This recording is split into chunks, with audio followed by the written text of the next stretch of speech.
유다서 1장 1절에 예수 그리스도의 종이요 야고보의 형제 유다, 이렇게 유다서는 1장인데 이 1장을 기록한 자신을 먼저 말하고 있습니다. 이 서신서의 특징들이 다 이렇죠. 사도 바울도 자신을 예수 그리스도의 종이라고 소개를 합니다. 근데 유다는 자신을 야고보의 형제 유다, 이렇게 소개를 합니다. 이 신약 성경에 유다라고 하는 이름을 가진 사람들이 많이 나오고 있습니다. 유다, 가룟 유다도 유다입니다. 그리고 예수님의 12 제자 가운데에 이 요한의 형제 야고보도 있죠. 신약 성경에 제일 먼저 순교를 당하는 헤롯 왕에게 죽임을 당하는 야고보, 예수님의 제자 가운데 첫 번째 순교자입니다. 그런데 유다서에서 나오는 이 야고보는 유다는 그런 이 유다가 아니고 야고보의 형제라고 하는데 이 야고보는 예수님의 그 형제 야고보를 말합니다. 마태복음 13장 55절에 보면은 이는 목수의 아들이 아니냐, 그의 어머니는 마리아라, 그 형제들은 하면서 야고보, 요셉, 시몬, 유다라, 이렇게 말하고 있습니다. 마리아의 그 아들들 야고보, 요셉, 시몬, 유다, 이들은 처음에 예수님을 그리스도로 믿지 아니했다고 성경이 말하고 있습니다. 근데 예수님이 부활 성천하고 난 후에 오순절 성령 세례가 임하고 예루살렘 교회가 이렇게 세워지면서 거기에 이 야고보가 교회의 지도자가 되어 있는데 우리 바울이 이 전도를 하고 난 뒤에 예루살렘 교회에 보고하러 갔을 때는 이미 이 야고보가 베드로와 함께 예루살렘 교회의 대표자가 되어 있습니다. 예수님이 성천하시고 약 20년, 한 30년 지난 시점이겠죠. 바로 그 야고보의 형제 유다, 마리아의 막내 아들인 것 같습니다. 우리 마태복음 13장 55절에 보면은 이 유다가 어떤 사람들을 향해서 이 유다서라고 하는 서신을 보내는데 1절에 보면은 1장 1절에 보면 부르심을 받은 자 곧 하나님 아버지 안에서 사랑을 얻고 예수 그리스도를 위하여 지키심을 받은 자들에게 편지하노라, 이렇게 이 유다서라고 하는 하나님의 말씀을 받는 대상을 받은 자, 부르심을 받은 자, 또 하나님 아버지 안에서 사랑을 받은 자, 예수 그리스도를 위하여 지키심을 받은 자, 아무것도 받지 않은 사람들이 아니고 이런 여러 가지 은혜들을 받은 사람에게 이 유다서를, 편지를 보낸다, 이렇게 말하고 있습니다. 유다가 이 왜 서신을 보내는지 그 이유도 3절을 보면은 나오고 있습니다. 3절 보세요. 사랑하는 자들아, 우리가 일반으로 받은 구원에 관하여 내가 너희에게 편지하려는 생각이 간절하던 차에 성도에게 단번에 주신 믿음의 도를 위하여 힘써 싸우라는 편지로 너희를 권하여야 할 필요를 느꼈다, 이렇게 유다서를 보내야 되는 이유를 이 3절에서 이렇게 말하고 있습니다. 구원에 관하여 내가 너희에게 편지하려던 생각이 간절했다, 이렇게. 어떤 사람이 이 말씀 사역자, 성경교사, 목사, 성경을 가르치는 선교사로 부름을 받았는지 받지 아니했는지를 구분할 수 있는 이 기준점이 되는 것이 바로 이 지금 유다가 말하고 있는 이 말씀이 아닌가 생각됩니다. 하나님의 구원, 십자가의 진리를 사람에게 전해주어야 되겠다는 생각, 그 마음, 그런 의식이 그 마음에 있는 사람은 말씀 사역자로 부름을 받은 사람이 분명합니다. 내가 성경을 가르칠 수 있겠다, 이런 마음이 혹시 여러분들 마음에 생기면은 여러분은 성경 교사로서의 부름을 받은 그런 사람이라고 할 수 있습니다. 그러면 여러분 자녀에게 한번 가르쳐 보시고, 또 주일학교 아이들에게 한번 가르쳐 보시고 확인해 보시면 성령님이 나에게 역시 말씀 사역자로 불러주셨구나, 이런 걸 확인할 수 있게 되는 것입니다. 저는 우리 교회 많은 분들이 이런 생각이, 이런 의식이 마음속에서 떠오르기를 주님의 이름으로 축원합니다. 유다는 바로 그런 마음이 간절했다고 이렇게 말하죠. 그리고 그런 생각으로, 그런 마음으로 주신 믿음의 도를 위하여 힘써 싸우라는 이 주제를, 이 말씀을 성령께 받아서 이 유다서를 기록하고, 이 교회가 어디인지, 이 대상들이 어느 곳에 있었는지는 알 수 없지만은 이 편지를 보낸 것입니다. 하나님이 이 편지를 남아있게 해서 오늘 저와 여러분들에게까지 전해주는데, 믿음의 도를 위하여, 믿음의 진리를 위하여 힘써 싸우라, 이것이 유다서의 핵심 메시지인 것입니다. 유다는 왜 믿음의 도를 위하여 힘써 싸워야 하는가 하는 그 내용도 이 짧은 유다서 안에 다 설명하고 있습니다. 1장 4절에 보면은 가만히 들어온 사람 몇이 그 공동체에 있기 때문에 믿음의 도를 위하여 싸워야 된다는 것입니다. 우리 주 예수 그리스도를 부인하는 사람들이 몇이 있기 때문에 그 믿음을 지키려고 힘을 써서 싸워야 된다. 물론 육체적인 싸움은 아니고 영적인 싸움이죠. 이 유다서 1장 16절에 보면 이 사람들은 원망하는 자며 불만을 토하는 자며 그 정욕대로 행하는 자라. 그 입으로 자랑하는 말을 하며 이익을 위하여 아첨하느니라. 이 유다가 알고 있는 교회, 그 공동체 안에 이런 사람들이 살며시 들어와서 믿음의 도를 위하여 싸워야 된다는 것을 알려줄 필요가 있어서 이 유다서를 보낸다는 말이죠. 19절에 보면 이 사람들은 분열을 일으키는 자며 육에 속한 자며 성령이 없는 자라, 이렇게 말합니다. 분열을 일으키는 사람, 영에 속하지 아니하고 육에 관한 그런 관심을 갖고 있는 사람, 성령이 없는 자, 이런 사람이 공동체에서 교회를 힘들게 하고 성도를 어렵게 하기 때문에 믿음의 도를 위하여 힘써 싸워야 합니다. 물론 이 싸움은 영적인 싸움인 것이죠. 그래서 이 믿음의 도를 위하여 싸울 때에 어떤 방식으로 하라고 하는 것이 오늘 우리가 읽은 20절, 21절의 말씀인 것입니다. 사랑하는 자들아, 너희는 너희의 지극히 거룩한 믿음 위에 자신을 세우며 성령으로 기도하며 하나님의 사랑 안에서 자신을 지키며 영생에 이르도록 우리 주 예수 그리스도의 긍휼을 기다리라.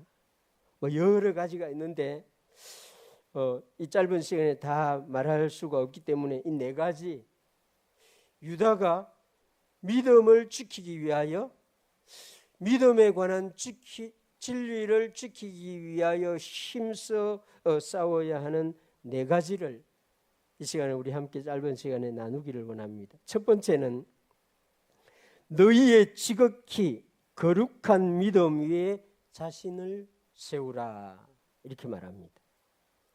우리는 우리가 가진 믿음이 지극히 거룩한 믿음이다 라는 사실을 알아야 됩니다. 만약에 내가 어떤 사람을 믿거나 어떤 역사적인 사건을 믿는다면 그 믿음은 지극히 거룩한 믿음이라고 설명하거나 정의할 수는 없을 것입니다. 왜냐하면 내가 믿는 그 사람이 나중에 알고 보니 믿을 만한 사람이 아니었다. 이렇게 되면은 그 믿음은 잘못된 믿음이죠. 내가 믿는 이 역사적인 사건이 나중에 알고 보니까 이 왜곡된 정보로 인한 역사였다는 것을 알게 되면 그 믿음도 거룩한 믿음이라고 할 수가 없는 것입니다. 그래서 어떤 사람을 믿거나 역사적인 사건을 믿는 믿음은 불안정을 내포하고 있는 믿음이라고 할 수가 있습니다. 야고보는 사랑하는 자들, 그리스도인들이 가진 믿음은 그런 믿음이 아니고 지극히 거룩한 믿음이라고 말하고 있습니다. 하나님을 믿는 믿음이죠. 예수님이 그리스도라는 사실을 믿는 믿음입니다. 영원히 변하지 아니하는 하나님의 말씀을 믿는 믿음입니다. 이 믿음은 우리가 스스로 가지게 되는 것이 아니라 거룩하신 하나님이 선물로 주신 믿음입니다. 거룩하신 분이 선물로 주셨으니 당연히 거룩한 믿음이겠죠. 그래서 사도 유다가 지극히 거룩한 믿음 위에 자신을 세우세요 이렇게 말하고 있습니다. 우리는 반드시 우리 자신을 어딘가에 세우고 살아가야만 합니다. 대한민국 경상남도 창원시라고 하는 땅 위에 지금 우리 발이 서 있는 거죠. 사람마다 어떤 자신의 신념 위에 자기의 마음을 세우고 살아가게 되는 것입니다. 이 정치적인 신념이 강한 분들은 자기를 정치 위에 세우고 살아가고 있는 사람, 어제 동대구역에 모인 사람들, 광화문에 모인 사람들, 이런 사람들은 아마 우리 여기에 있는 저와 여러분보다 아주 정치적인 신념에 자기 자신들을 확실하게 세우고 있는 사람일 수 있을 것입니다. 물론 국가에 그런 사람도 필요하죠. 이 경제적인 신념을 가진 분들도 자신을 그 경제라고 하는 이것도 일종의 이데올로기입니다. 여기 위에 자기의 삶의 걸음을 세우고 걸어가는 것입니다. 예수님을 믿지 아니하는 사람들은 누구든지 각자의 알든 모르든 그것이 이데올로기인지 아닌지 철학인지 아닌지 알지 못해도 그 위에 자기를 세우고 살아가고 있습니다. 유다는 사람은 그렇다는 사실을 다 알고 형제들이여 그리스도인들이여 믿음의 도를 위하여 싸우는 사람들이여 당신들은 지극히 거룩한 믿음 위에 자신을 세우세요. 이렇게 말하는 것입니다. 믿음 위에 자신을 세운다는 것은 어떤 것일까요? 무엇을 하게 되든지 하나님이 그 일을 계획했으며 그 일에 하나님이 함께 하신다는 것을 믿는 그 믿음 위에 자신을 세우는 것입니다. 아마 우리 성도님들 가운데는 이렇게 자신을 세우고 살아가는 분들이 저는 있을 것이다 믿습니다.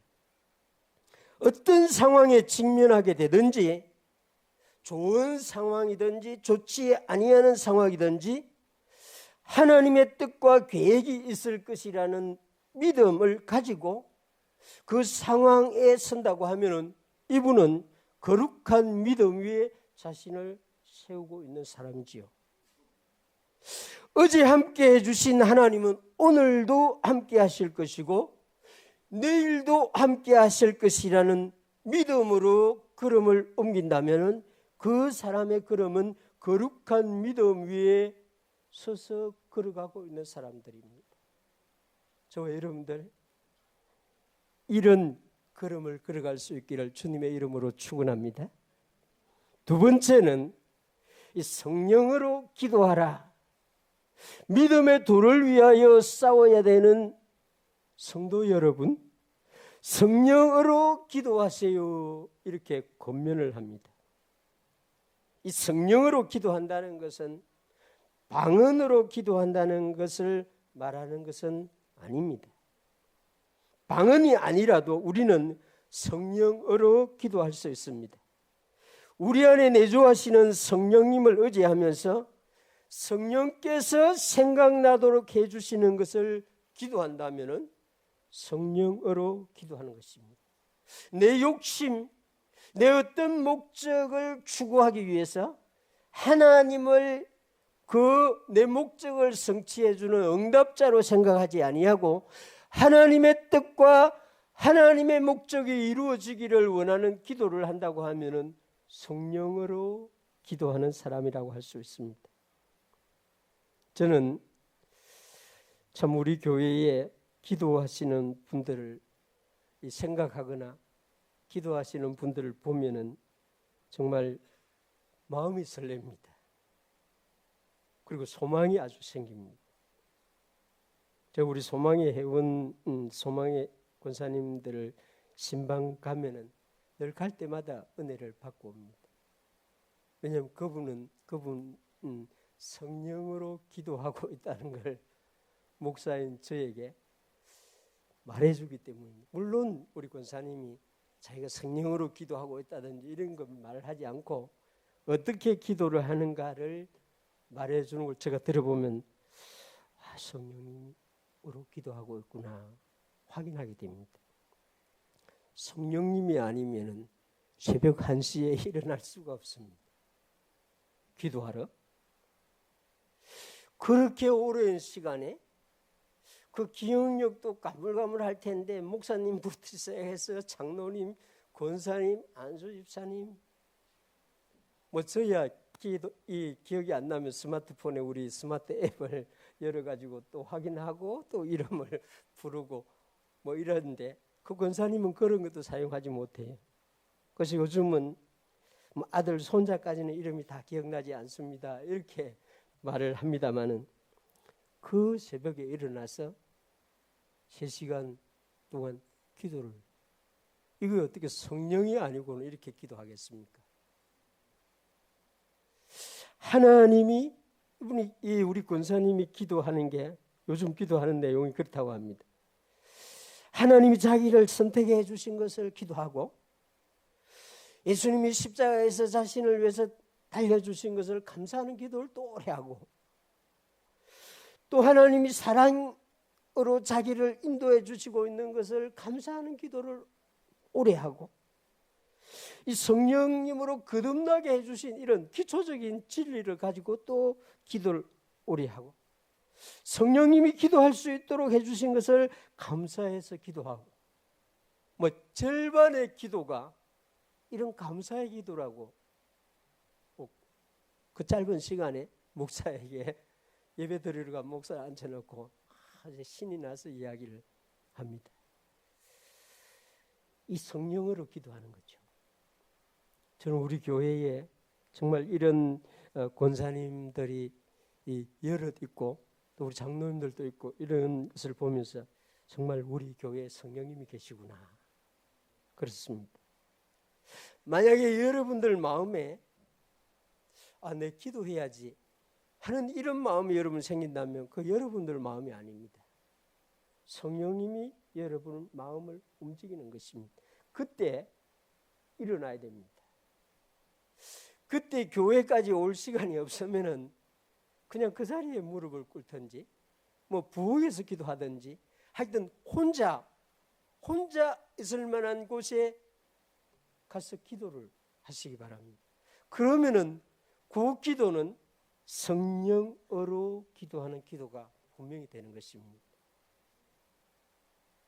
믿음의 도를 위해서 싸워야 되는 사람들은 이 성령을 따라서 성령으로 기도를 해야 합니다. 유다가 권면하고 있는 두 번째 내용. 세 번째는 하나님의 사랑 안에서 자신을 지키라고 말합니다. 우리는 우리 자신을 지키려고 하는 그 본능을 갖고 있습니다. 또 우리를 지켜주는 그런 대상들도 많이 있습니다. 그런데 우리가 우리를 지키려고 할 때에 사용하지 아니해야 되는 방법은 변명이라고 저는 생각합니다. 자기가 어떤 걸 좀 잘못했을 때에 누가 말할 때 변명을 해서, 변명은 일종의 자기 방어 수단이거든요. 그건 아주 좋지 아니하는 방식입니다. 우리 성도 여러분들은 이걸 사용하지 마시길 바랍니다. 변명은 자기를 지키는 것이 아니고 오히려 자기를 죽이는 방식입니다. 가족이 우리를 지켜줄 수 있습니다. 친구도 우리를 지켜줄 수 있지요. 돈도 명예도 권력도 우리를 지켜줄 수가 있습니다. 그러나 성경은 우리에게 그러한 것을 의지해서 자기를 지키라고 말하지 않습니다. 그런 것들은 우리를 온전하게 지켜주지 못하기 때문인 것입니다. 오히려 시간이 가면 그런 것은 우리를 더 힘들게 해롭게 할 수 있기 때문인 것입니다. 유다는 하나님의 사랑 안에서 자기를 지키라 이렇게 말합니다. 바울도 이것에 대한 확신을 갖고 있었던 사람입니다. 로마서 8장 38절 39절에 보면은 우리를 우리 주 예수 그리스도 안에 있는 하나님의 사랑에서 끊을 수 없습니다. 바울은 자기를 지키는 것은 그리스도 예수 안에 있는 하나님의 사랑이라고 하는 것을 확신했던 사람입니다. 하나님은 사랑입니다. 하나님은 나를 사랑하십니다. 창세전에 나를 사랑하여 선택하셨습니다. 나를 사랑하여 독생자를 보냈습니다. 나를 사랑하여 구원하여 주셨습니다. 나를 사랑하여 성령님을 주셨습니다. 이 사랑 안에 나를 세우라. 이 사랑이 나를 지키도록 하라. 하나님은 우리 교회를 사랑합니다. 제가 자주자주 스스로 반복하는 독백이기도 하고 두려움, 근심, 의심의 세력 앞에 나를 지키기 위한 방어용으로 사용하는 문장입니다. 하나님이 우리 교회를 사랑합니다. 비록 부족한 목사가 목회하고 있지만은 하나님이 이 교회를 지킵니다. 하나님이 이 교회를 내보다 더 사랑합니다. 이게 저 마음속에 나를 지키려고 하는 그런 시도를 하는 것이죠. 그렇습니다.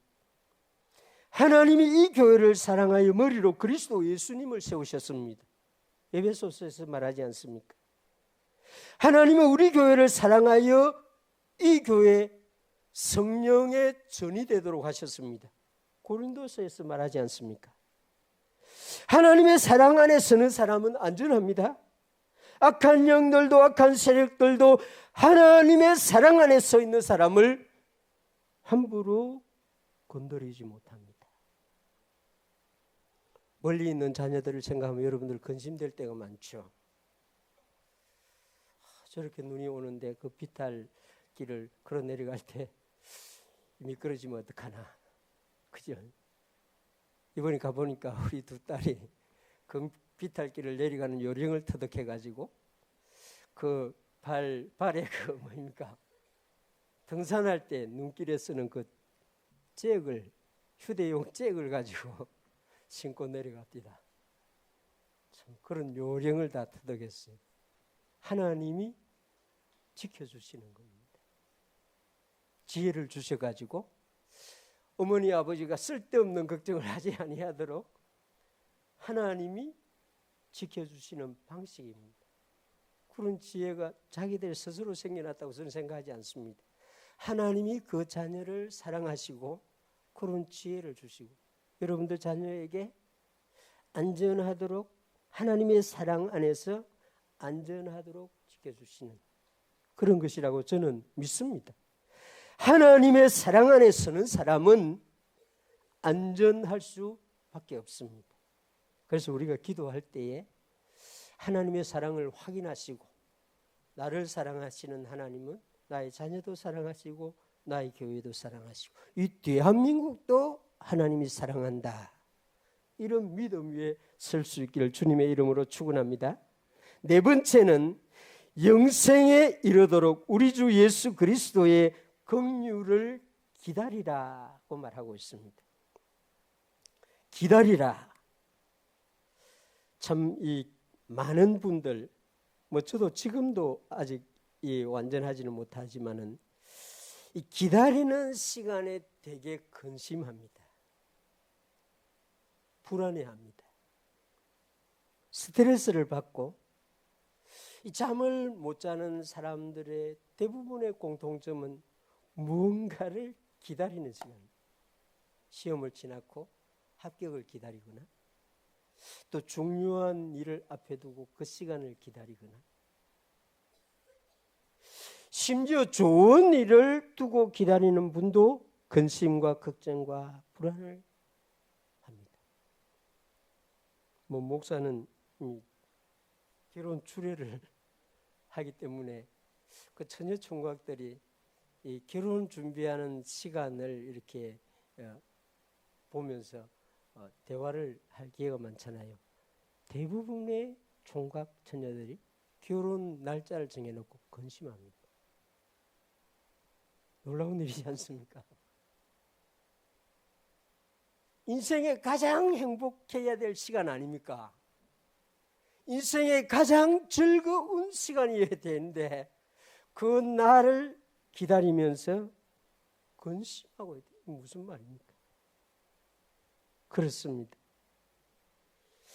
믿음 위에 자신을 세우지 아니하고 성령으로 기도하지 아니하고 하나님의 사랑 안에서 서 있지 아니하고 기다린다고 하면은 이 근심의 잡초의 씨앗들이 우리 마음에 날아와서 뿌려지고 걱정의 씨앗들이 싹을 틔우고 불안의 나무들이 우리 안에서 우리도 모르게 막 자라서 우리를 흔드는 것입니다. 유다는 이 예수님의 육신의 동생이었던 이 유다가 이제 예수님이 그리스도라는 걸 알고 그 교회도 그런 상황에 직면한다는 것을 깨닫고 이 기다리는 시간에 근심, 걱정, 불안이 없도록 영생에 이르도록 우리 주 예수 그리스도의 긍휼을 기다리라 이렇게 말하고 있습니다. 이 세상에 오셔서 자신의 모습을 보여주신 예수님은 긍휼을 가장 많이 베푸시고 있습니다. 그러니까 진리, 우리를 구원하기 위해서 행하신 주님의 그 방식은 십자가의 희생이죠. 자신이 죽는 것이고 이 땅에 사람으로 인자로 오셔서 사람들을 대하는 예수님의 모습에서 나타나는 대부분의 그 모습은 긍휼, 자비 이런 것입니다. 어떤 연약함을 가진 사람이라도 어떤 죄악을 행한 사람이라도 어떤 병을 가진 사람이라도 예수님을 바라보고 찾아온 사람에게 예수님이 베푸시는 것은 긍휼이었습니다. 우리 주 예수 그리스도는 구원을 받은 우리가 영생에 이르는 그 시간까지 필요한 것이 긍휼이라는 것을 너무나 잘 아시는 분입니다. 이걸 유다가 알게 된 거죠. 사도들이 알게 된 것입니다. 이 믿음의 도를 위하여 싸우는 분들은 상처를 받습니다. 외로울 수 있습니다. 절망의 벼랑 위에 설 수가 있습니다. 여러분들이 절망의 벼랑 위에 더 많이 섰는지, 제가 절망의 벼랑 위에 더 많이 섰는지 여러분들 한번 비교하고 싶으면 저한테 한번 찾아와 보시기 바랍니다. 얼마나 여러분들이 절망의 벼랑 위에 많이 선 적이 있는지 말하면 제가 절망의 벼랑 위에 선 이야기들 여러분들에게 개인적으로 해드리겠습니다. 공적으로 해주기는 좀 어렵습니다. 그렇습니다. 수많은 고통을, 이 믿음의 선한 싸움을 싸우는 사람들은 겪어야 합니다. 예수 그리스도의 종으로 살아야 했던 유다는 이걸 너무나 잘 알고 있는 사람이죠. 그는 주 예수 그리스도의 긍휼을 날마다 기다리면서 살아야 하는 그리스도인들의 상황을 아마 체험으로 터득을 했던 사람일 것입니다. 그래서 영생에 이르도록 우리 주 예수 그리스도의 긍휼을 기다리세요. 예수님은 우리의 모든 고통과 아픔, 상처를 씻어주시는 분입니다. 위로와 평강을 주시는 분입니다. 즐거움과 기쁨을 주시는 분입니다. 우리 주 예수 그리스도께서 주실 이러한 것을 기다리라. 믿음의 선한 싸움을 싸우고 피투성이가 되었습니까? 주님이 이 긍휼을 주실 것이니 잠시 기다리세요. 믿음의 선한 싸움을 싸우다가 정말 일어나지 못할 것 같습니까? 예수님을 바라보세요. 주님이 긍휼을 주실 것입니다. 유다가 지금 그걸 말하고 있는 것이죠. 우리는 이 세상에서 믿음, 하나님이 우리에게 주신 믿음을 가지고 믿음의 삶을 살아가면서 매일매일 싸워야 하는 사람들입니다. 형제와 싸우는 것이 아닙니다. 사랑하는 사람과 싸우는 것이 아니에요. 국가와 싸우는 것도 아닙니다. 이웃과 싸우는 것도 아닙니다. 눈에 보이지 아니하는 악한 영들과 싸우는 것이고, 우리 자신, 우리 안에 들어와 있는 좋지 아니하는 것들을 제거하는 싸움인 것입니다. 믿음의 생활은 결코 자연스럽게 되는 일이 아닙니다. 자동적으로 되는 것도 아니에요. 예수님을 믿는 사람들을 넘어지게 하려고 하는 것이 너무 많이 있습니다. 믿음의 생활을 하려고 하는 분들은 이런 것들을 점점 알아가고 이런 것들을 대적해서 싸워 이겨야 하는 것이죠. 유다서는 바로 이 싸움에서 승리하도록 권면하는 것인데, 우리가 본 이 권면의 네 가지는, 이 말씀은 네 가지입니다. 지극히 거룩한 믿음을 받은 형제 자매들이요, 바로 그 믿음 위에 당신을 세우시기 바랍니다. 내일부터 월요일 동안 인간적인 믿음 말고 하나님이 주신 그 믿음 위에 여러분들을 세우고 걸어가시길 바랍니다. 성령으로 기도하세요. 이 두 번째 권면입니다. 육신의 생각으로 내 목적을 위하여 기도하지 말고 하나님의 의와 그 뜻을 따라서 기도하세요. 하나님의 사랑 안에서 자신을 지켜야 합니다. 사랑이 아니고는 내가 나를 지킬 수도 없고, 사랑이 아니고는 우리 가족도 지킬 수가 없고, 사랑이 아니고는 우리 교회도 지킬 수가 없습니다. 네 번째, 영생에 이르도록 주 예수 그리스도의 긍휼을 기다리시길 바랍니다. 아플 때마다 여러분 이것을 기다리세요. 약도 먹어야 됩니다. 감기 걸리면 병원에도 가야 됩니다. 그러나 그것보다 더 중요한 것이 예수 그리스도의 긍휼을 기다리는 것입니다. 주여 나를 일어나게 해주세요. 주여 내 마음의 상처를 회복시켜 주세요. 주님의 긍휼로 다시 일어나야 합니다. 이것이 우리의 간절한 마음이 되어야 하고, 그러면 우리는 반드시 그리스도 예수님과 함께 승리할 것이고 매일매일 승리해야 합니다. 매달 믿음의 싸움을 싸우고 승리해야 되는 것입니다. 하나님께 영광을 돌리기를 원하는 사람들은 이 믿음의 도를 위하여 이 권면을 따라 싸워서 승리하고 하나님께 영광을 돌릴 수 있어야 하는 것입니다. 사랑하는 창원시민교회 성도 여러분, 저와 여러분들 이 유다를 통해서 하나님이 우리에게 주시는 이 방식대로 믿음의 삶을, 믿음의 길을, 믿음의 도를 위하여 싸워 하나님 앞에 영광 돌리는 하나님의 자녀들이 되기를 주님의 이름으로 축원합니다.